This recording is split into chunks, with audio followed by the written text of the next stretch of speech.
में दोसर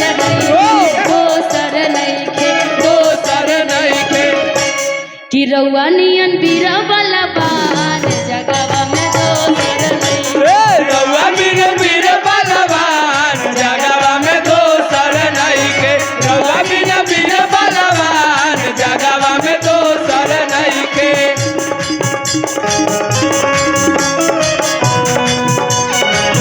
बोलिए पवन सुत हनुमान की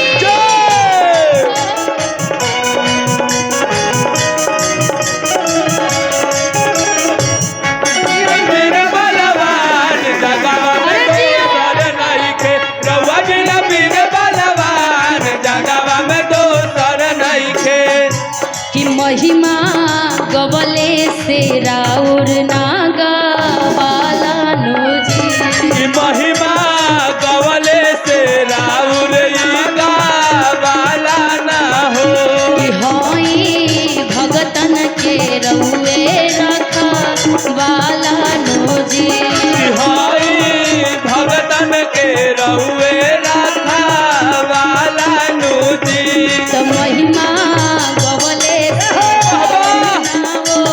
राला नोजी महिमा रउरे नाओ राला नूजी तो होई भगतन के रउए रखवाला नोजी कि हई भगतन के रउए रखवाला नूजी आठ सीधी नव निधि के दाता ओ ओ ओ आठो सीधी नव निधि के दाता बल बुद्धि विद्या निदान जगवा में दोसर नइखे दोसर नइखे आज जिनके हाथ में गमछी है जरा हनुमान जी के लिए एक बार गमछी निकालिए। गर्मी आपको भी लग रही है ना, तो गमछी से डबल फायदा होगा। आपके जो पास में अड़ोस पड़ोस में बैठे हैं ना, उनको भी थोड़ी सी ठंडक महसूस होगी। तो थोड़ा सा पुण्य का काम आप भी कर लीजिए, डबल पुण्य कमाइए, एक तीर से दो निशान। कि आठो सिद्धि नव निधि के दाता कि बल बुद्धि विद्या निदान जगवा में दोसर नइखे नहीं।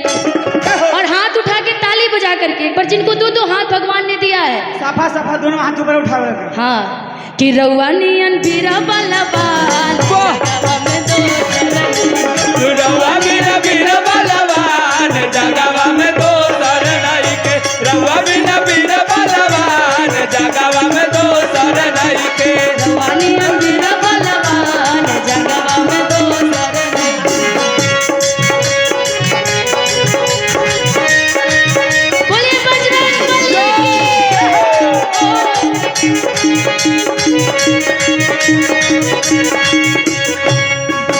बीर बलवान जगवा में दोसर नइखे रउआ बिना बीर बलवान जगवा में दोसर नइखे कि माता अंजनी के रउए दुलारा आई कि माता अंजनी के रउए माता अंजनी के रउरे दुलारा आई माता अंजनी के रउरे दुलारा नूजी और जो इधर चेयर कुर्सी पे बैठे, थोड़ा थोड़ा आप भी ताली बजा लीजिए। हमें उतनी दिख नहीं रही है, लेकिन ताली बजा लेंगे तो ऊपर वाले भगवान को जरूर दिखता है। थोड़ी थोड़ी ताली बजा करके कि रउआ अंजनी के रउए दुलारा आई रउआ अंजनी के रउए दुलारा नूजी कि रउए भगतन के बाबा रखवाला हई रउए भगतन के बाबा रखवाला नूजी कि रउए भगतन के बाबा रखवाला हई रउए भगतन के बाबा रखवाला हमनी पे बाबा तनी दया बरसाई ओ ओ ओ हमनी पे बाबा तनी दया बरसाई कर दी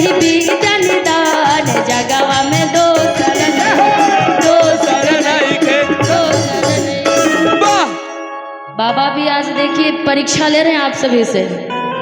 और दिनों के मुकाबले आज गर्मी ज़्यादा लग रहा है ना, आपके साथ साथ देखिए हमें भी कितनी गर्मी लग रही है। यदि उधर से आप गमछी हिलाएंगे ना तो उधर से ठंडा इधर भी आएगा। किसी के पास गमछी नहीं है? गमछी को उड़ा दीजिए हवा में। अरे उड़ाइए ना, जैसे धूल उड़ाते वैसे गमछी उड़ाइए। धूल तो नहीं उड़ा सकते, अरे बारिश हो रही है। बिहारी स्टाइल में उठा के दोनों हाथ उठा के। दोनों हाथ उठाइए पूरा पूरा। बड़ी कंजूसी कर रहे हैं आप लोग। यदि महादेव जी, यदि हनुमान जी आपसे कंजूसी करने लगे तो क्या होगा? बोलत के बजरंगबली की। तो उठा के दोनों हाथ और ताली बजा के कि आठों सिद्धि नव निधि के दाता, बल बुद्धि विद्या निदान, जगवा में दोसर नहीं। आठों सिद्धि नव निधि के दाता, बल बुद्धि विद्या निदान, जगवा में दोसर नहीं। रउआ नियन वीर बलवान, जगवा में दोसर नहीं। रउआ नियन वीर बलवान, जगवा में दोसर नहीं। रउआ नियन वीर बलवान, जगवा में दोसर नहीं।